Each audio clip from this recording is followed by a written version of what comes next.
Pemirsa, Lembaga Perlindungan Saksi dan Korban atau LPSK telah menerima 15 permohonan perlindungan yang berasal dari keluarga korban, saksi dan juga warga dari kasus Vina Cirebon. Namun berdasarkan sidang Mahkamah Pimpinan LPSK pada tanggal 17 dan 22 Juli 2024, pihaknya hanya menerima permohonan dari keluarga Vina sebanyak 5 orang. Di antaranya berinisial WO, MR, SA, SK, dan SL.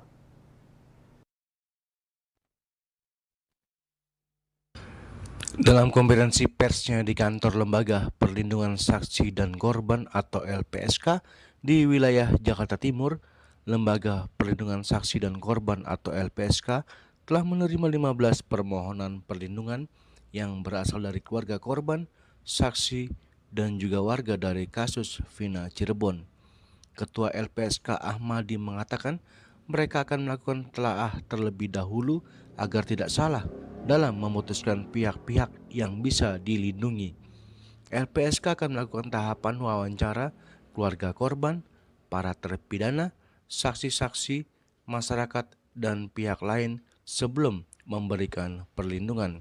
Akan tetapi, berdasarkan sidang Mahkamah Pimpinan LPSK pada tanggal 17 dan 22 Juli 2024, pihaknya hanya menerima permohonan dari keluarga Vina sebanyak 5 orang, di antaranya berinisial WO, MR, SA, SK, dan SL.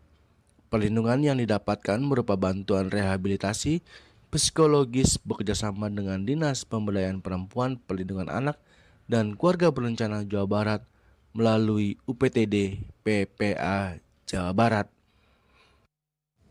Dan dalam hubungan tersebut di atas, kami sampaikan kepada semua ini bahwa pertama, LPSK memutuskan permohonan perlindungan yang sudah kita lakukan sebenarnya minggu lalu, sudah beberapa kita putus, dan hari ini kita yang putus.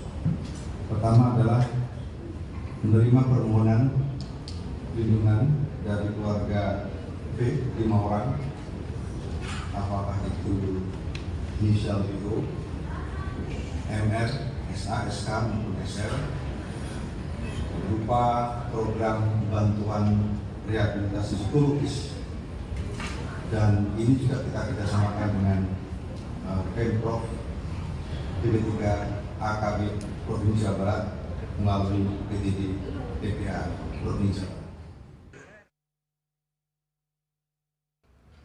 Dari Jakarta, Juli Suharta dan Ketut Sumadiasa melaporkan.